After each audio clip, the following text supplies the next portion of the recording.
السلام علیکم ورحمۃ اللہ وبرکاتہ۔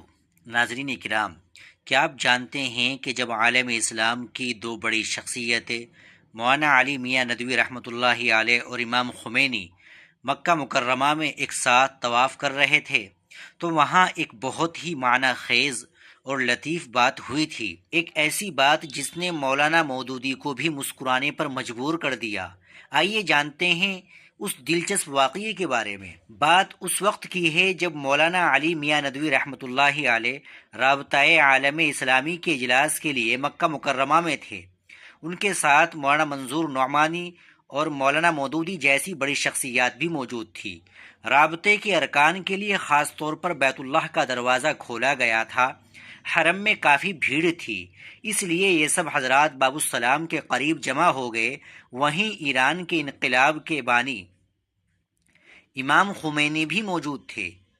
جب طواف شروع ہوا تو امام خمینی اپنے مخصوص ایرانی لہجے میں بلند آواز سے دعا مانگ رہے تھے۔ وہ قرآن کی یہ مشہور دعا پڑھ رہے تھے، ربنا اغفر لنا ولاخواننا الذین سبقونا بالایمان۔ ترجمہ: اے اللہ، ہماری اور ہمارے ان بھائیوں کی مغفرت فرما جو ہم سے پہلے ایمان لائے۔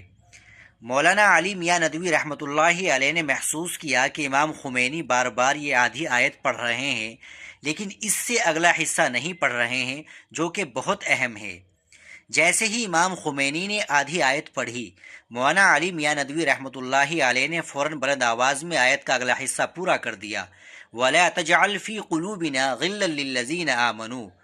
ترجمہ: اور ہمارے دلوں میں ایمان والوں کے لیے کوئی بغض یا کینہ نہ رہنے دے۔ یہ سن کر پاس کھڑے مولانا مودودی مسکرائے اور مولانا علی میاں سے چٹخارے لے کر کہنے لگے، حضرت آپ نے تو چپت لگا ہی دی۔ دراصل مولانا مودودی کا اشارہ اس طرف تھا کہ شیعہ مسلک میں بعض صحابہ کرام کے بارے میں جو نظریات پائے جاتے ہیں، امام خمینی شاید اسی وجہ سے وہ دعا نہیں پڑھ رہے تھے جس میں تمام ایمان والوں کے لیے دل صاف رکھنے کا ذکر ہے۔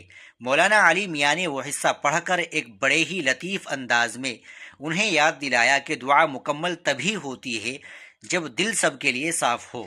یہ واقعہ ہمیں سکھاتا ہے کہ بڑے لوگ اختلافی مسائل پر بھی کتنے برجستہ اور باوقار طریقے سے بات کر دیا کرتے تھے۔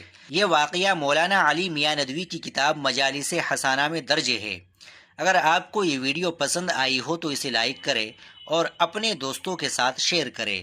اللہ ہم سب کے دلوں کو ایک دوسرے کے لیے صاف رکھے۔ السلام علیکم ورحمۃ اللہ وبرکاتہ۔